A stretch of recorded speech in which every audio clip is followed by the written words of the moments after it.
Il y a pas mal de choses. Hein. Ouais, mais des cavités de pierre sont dures. Ouais. Il y a des attaques de pique. Et puis il y a des arbres qui portent plusieurs dendromicrohabitats, tu vois. Ouais. Il y a des gros hêtres. Là, il y a un joli dendrothème. On se trouve ici dans une vieille forêt du Piémont pyrénéen, dans la petite région naturelle des Baronnies, enfin en bordure de cette petite région naturelle. Et ce qu'on appelle vieille forêt, en fait, c'est une forêt qui cumule les caractéristiques d'être ancienne, c'est-à-dire d'avoir eu des arbres sur place pendant au moins des centaines d'années, et puis également de la maturité, c'est-à-dire le fait de comporter à l'heure actuelle à la fois des très très gros arbres, du bois mort en quantité et en grande diversité, et des arbres qui portent des structures particulières qu'on va appeler des dendromicrohabitats. Une petite loupe là-haut. Laurent Larieux, conseiller forestier au Centre régional de la propriété forestière d'Occitanie, et également chercheur accueilli au sein d'un laboratoire d'écologie du paysage, l'UMR d'INAFOR, INRA Toulouse, où je mène des travaux sur la biodiversité en forêt.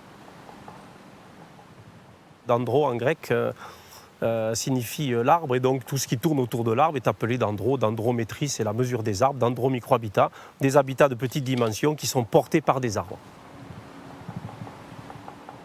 Ce sont des structures un peu particulières qui sont portées par certains arbres de la forêt, souvent un assez faible nombre d'arbres dans la forêt.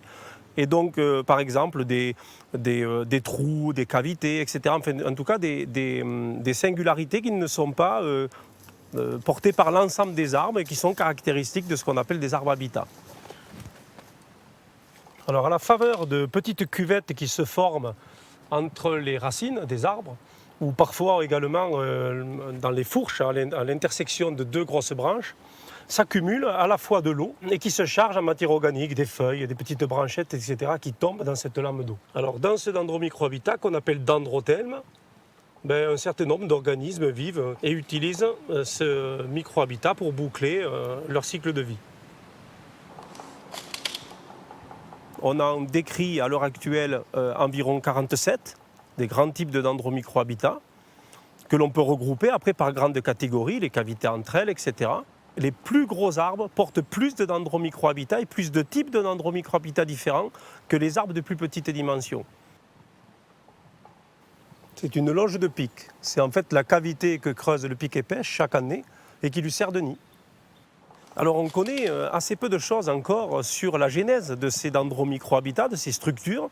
Bon, il y a un certain nombre de structures sur lesquelles on a quand même des idées de quels sont les éléments déclencheurs, le fait qu'un arbre tombe naturellement avec le vent et frotte l'écorce d'un arbre par exemple, il déclenche ce qu'on appelle de l'écorce manquante, qui va par la suite évoluer en plusieurs types de dendromicrohabitats jusqu'à former une cavité avec du terreau dedans par exemple. Une belle cavité à terreau en cours de formation. Alors ce qu'on appelle cavité à terreau, ce sont des cavités qui contiennent un doux mélange entre du bois qui est en cours de décomposition et puis des déjections d'insectes et puis des restes de champignons qui sont les principaux décomposeurs de ce bois. Ce qui est original, c'est qu'à mesure que la cavité se creuse et accumule du terreau, ce ne sont pas les mêmes espèces de champignons ou de coléoptères, par exemple, qui vont habiter cette cavité. Il va y avoir des successions comme ça d'espèces différentes. L'ensemble de la dynamique, c'est-à-dire entre la formation initiale de cette cavité à terreau et son stade ultime, qui va être extrêmement creusé, chez le chêne, par exemple, on estime que ça peut durer entre 150 et 180 ans. Mais il y a encore un certain nombre de dendromicrohabitats sur lesquels on a des idées assez peu claires sur comment ils se déclenchent, à quelle vitesse ils se déclenchent et combien de temps ce dendromicrohabitat perdure dans un peuplement forestier.